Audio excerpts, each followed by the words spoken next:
Wah, ada Bapak Luhut. Kira-kira ada acara apa ini ya? Yuk, ikutin keseruan aku di forum IICCS. Forum ini bertujuan untuk membahas berbagai aspek terkait teknologi CCS dan juga CCUS atau Carbon Capture Storage and Carbon Capture Utilization and Storage beserta strategi implementasinya di Indonesia. Oke, sebelumnya salam kenal, namaku Feral Ananda.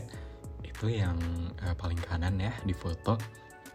Aku di sini sebagai peserta MPKM dari Teknik Permiakan ITB yang tertarik untuk mempelajari CCS CCUS. Ya, ini di pagi hari sebelum acara mulai, aku nyari sarapan bersama dua temen aku. Itu Caca dan Aul namanya. Di sini kita sarapan di GBK ya, karena kebetulan acaranya itu ada di JCC. Jadi tinggal jalan aja dekat. Nah, ini aku beli mendoan lovers karena aku suka pecel ya, dan ini kayak pecel banget gitu. Selanjutnya kita nongkrong di coffee shop bentar untuk menunggu acaranya dimulai. Ini juga ada di sekitaran GBK. Oke, waktunya masuk ke acara. Oh iya guys, karena kita dari student ya jatuhnya, makanya kita cuma boleh dibolehin ke Cendrawasih Room atau ini tuh semacam exhibition gitu. Kita jadi nggak bisa masuk ke acara plenary, concurrent, dan juga special session. Oke, pertama aku menuju booth SLB. Jadi di sini ada penandatanganan MOU SLB dengan ITB. Terus kita ke booth Pertamina, kita foto-foto, dan juga kita minum kopinya ya, ini free. Mantap deh pokoknya. Ya, ini ada banyak sekali ya company yang mengikuti exhibition di IICS Forum. Kayak misalnya kita dapat melihat Marubeni, BCG, tadi ada CMG, SLB, lalu ada Kementerian SDM, BP, dan lain-lain sebagainya. Oke, pertama kita dengerin pemaparan dari ExxonMobil. Ini dari presidennya langsung yang mau paparin. Jadi untuk Exxon ini biasanya CO2 dikirim melalui jalur pengiriman dan kemudian dialirkan ke pipeline untuk akhirnya disuntikkan ke dalam reservoir menggunakan platform. Nah, si ExxonMobil ini kerjasama dengan Pertamina dan berdasarkan kajian dari tim subsurface, volume CO2 yang signifikan dapat disimpan dalam salin aquifer yang dianggap lebih aman. Nah, saat ini kapasitas penyimpanan CO2 mencapai 3 gigaton. Untuk penyimpanannya, CO2 ini disimpan dalam bentuk superkritikal. Lalu, lokasi proyek CCS CCUS ini di bagian barat Laut Jawa, tepatnya di Cekungan Asri dan Cekungan Sunda. Lokasi ini dinilai sangat strategis karena dekat dengan kawasan industri. Nah, untuk transport CO2 ini either menggunakan kapal ataupun pipeline. Hal ini masih dikaji untuk menghasilkan cost yang paling minimum. Nah, next aku mampir ke booth IATMI. Di sini lagi ada pemaparan terkait proyek CCUS di Sukowati, Jatibarang. Jadi proyek ini merupakan proyek IOR, yaitu menginjeksikan CO2 dengan metode half and puff dengan menggunakan isotank truck tanpa menggunakan flow line. Nah, untuk Jatibarang ini sendiri, CO2 yang tersimpan itu mencapai 70% di reservoir setelah enhanced oil recovery. Pertamina berencana untuk melakukan injeksi interwell sebanyak 2.500 ton CO2 dengan hasil yang akan dipantau di sumur-sumur yang berdekatan.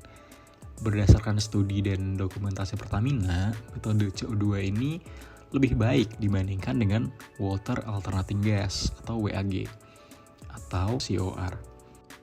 CO2 biasanya tidak menggunakan flow line karena tantangan dalam memenuhi kondisi superkritikal CO2 yang memerlukan tekanan tinggi dan suhu tinggi, sehingga biaya untuk penanaman menjadi mahal. Nah, lalu kenapa sih CCUS ini diadain di Jatibarang? Jadi di Jatibarang ini sudah dilakukan studi secara holistik, baik studi statis maupun dinamis, dan telah disetujui SKK Migas untuk implementasi. Reservoir Jatibarang memiliki karakteristik heterogen, sehingga tidak bisa dibandingkan secara langsung dengan proyek CO2 EOR lainnya. Jatibarang sudah dalam tahap depleted, dan metode half and puff ini dianggap paling mudah karena tidak memerlukan flow line dan memungkinkan injeksi dalam volume kecil.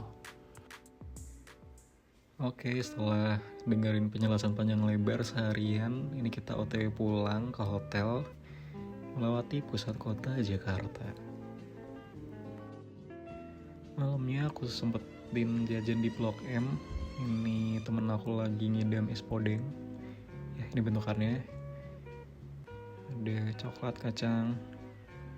Ini aku baru tahu juga sih, es podeng tuh kayak gini bentuknya. Oke, terus aku nongkrong bentar di perempatan depan Sarinah. Oke sih pemandangannya. Oke, we're ready for day 2 IICS Forum. Ini kita lagi ada di booth PLN. Nah, untuk pengeluaran PLN ini, PLN saat ini masih dalam tahap kajian terkait CCS-CCUS. Target PLN adalah memulai proyek pada tahun 2030 dalam skala pilot, dengan komersialisasi yang direncanakan pada tahun 2060. Kajian ini penting untuk memastikan kesiapan dan efektivitas teknologi CCS sebelum implementasi penuh. Nah, sumber CO2 dari PLN ini dari PLTU yang nantinya akan diinjeksikan ke reservoir. Ya, ini sesuai dengan target net zero emission Indonesia 2060. Selanjutnya aku mampir ke booth Menko Maritim dan Investasi. Nah, di sini mereka menjelaskan bahwa insentif untuk CCS-CCUS belum dapat dipastikan karena keputusan akhir berada di tangan pemerintah. Nah, karena kan aku nanya ke mbak-mbak yang jaga booth ya, jadi ini bukan pemegang putusan. Nah, namun pemerintah berkomitmen untuk mencari win-win solution yang bermanfaat bagi kedua belah pihak, yaitu pemerintah dan juga perusahaan. Koordinasi dan penyusunan regulasi menjadi bagian dari tugas koordinator kementerian dalam rangka penyusunan kebijakan teknis. Oke, lanjut. Ini aku mampir ke booth perusahaan Marubeni. Jadi Marubeni ini sebagai perusahaan investasi mendukung proyek CCS-CCUS dengan investasi yang relevan. Anak perusahaan Marubeni juga terlibat dalam proyek-proyek yang berkontribusi pada pengurangan karbon, termasuk penanaman pohon akasia yang kemudian digunakan untuk produksi kertas. Nah, anak perusahaan Marubeni ini juga banyak banget, seperti yang dapat kita lihat di jalan-jalan di Jakarta, itu Be Quick, salah satu contohnya. Dan mereka juga memiliki Carbon Clean, yaitu alat yang digunain untuk menangkap karbon. Selanjutnya aku mampir ke booth Pertamina. Untuk Pertamina sendiri memiliki 4 pilar dalam implementasi CCS-CCUS ini. Pilar ke-1 yaitu Project Implementation Roadmap, pilar kedua Strategi and Regulation, pilar 3 Partnership and Capacity Building, dan pilar 4 Funding. Nah, Pertamina juga mensupport komitmen dari pemerintah untuk mencapai net zero emission pada tahun 2060 or sooner dengan roadmap Asset Decarbonization and Sustainable Business Development. Lalu untuk roadmapnya ini di tahun 2025 hingga 2030 yaitu fase emerging. Yang dilakuin adalah technical studies, development of CCUS capabilities, and full scale CO2 injection. Lalu di tahun 2030 hingga 2040 memasuki fase scale up. Jadi mereka melakukan develop cluster to decarbonize on asset domestic hard to abate industries and regional players with high carbon taxes. Dan di tahun 2040 hingga 2060 ini ada di fase mature leader, yaitu cluster integrated transportation and storage player.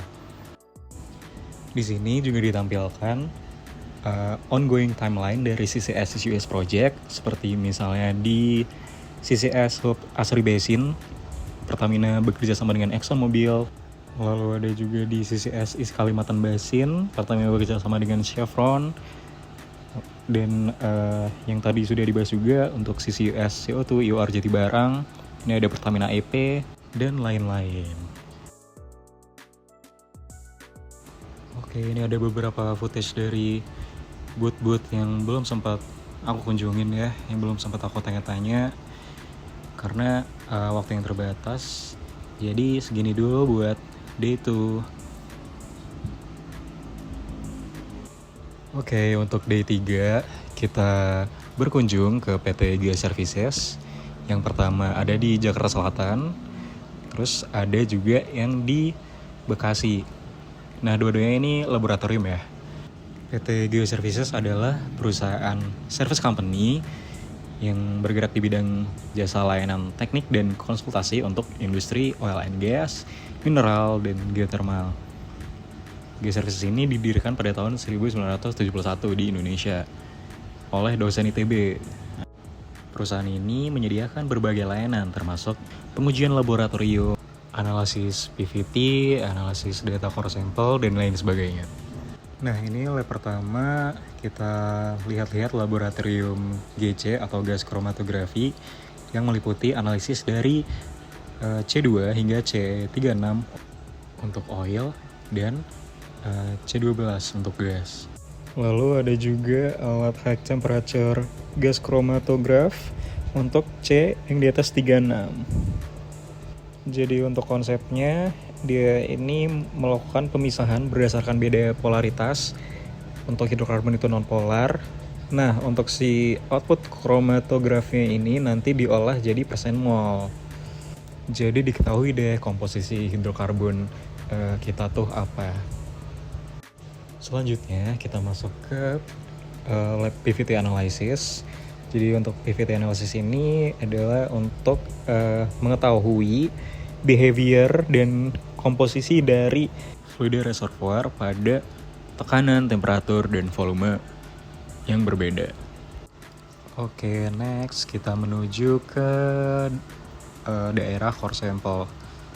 Nah, ini tuh pengujian core sample. Cuman nggak boleh di video ini ya karena datanya confidential. Jadi PT Geoservices ini mengawetkan berbagai macam core dari kliennya yang nantinya datanya ini akan berguna gitu untuk arsip di masa depan. Selanjutnya ini mbaknya lagi ngejelasin pengukuran core sample untuk mengetahui porositas dan juga permeabilitasnya. Lalu ini juga ada alat yang digunakan untuk special core analysis atau SCAL. Oke, kita balik ke depan guys, turnya udah selesai. Untuk tur laboratorium selanjutnya diadakan di Bekasi. Ini tuh tempatnya gede banget ya guys, kayak warehouse gitu. Tuh, banyak barang-barang dan ini juga labnya masih baru, jadi barang-barangnya masih pada diboxin gitu, belum dikeluarin, baru pindahan ini. Ya, pertama dilakuin safety induction dan juga perkenalan. Dan ini penampakan lab dari production chemistry. Ini tuh di bagian downstream ya, jadi ada 3 subdivision. Yang pertama ada lab water untuk mengetes produce dan injection water. Lalu yang kedua ada chemical analysis, dan yang ketiga ada lab product fuel analysis. Jadi dia itu menganalisis seperti pertalite, pertadex, lube oil atau ya semacam uji kelayakan lah. Nah, mereka juga ngelakuin crude assay yaitu untuk mengetahui klasifikasi apa, termasuk parafin kah atau yang lain. Habis itu ada juga sampling on-site, yaitu analisis komposisi dan toxicity di lapangannya langsung. Oke, selanjutnya kita masuk ke lab metalurgi. Lalu ada lab geologi dan geoteknik ini yang menganalisis batuan. Selanjutnya kita ditunjukin untuk sampel dari klien.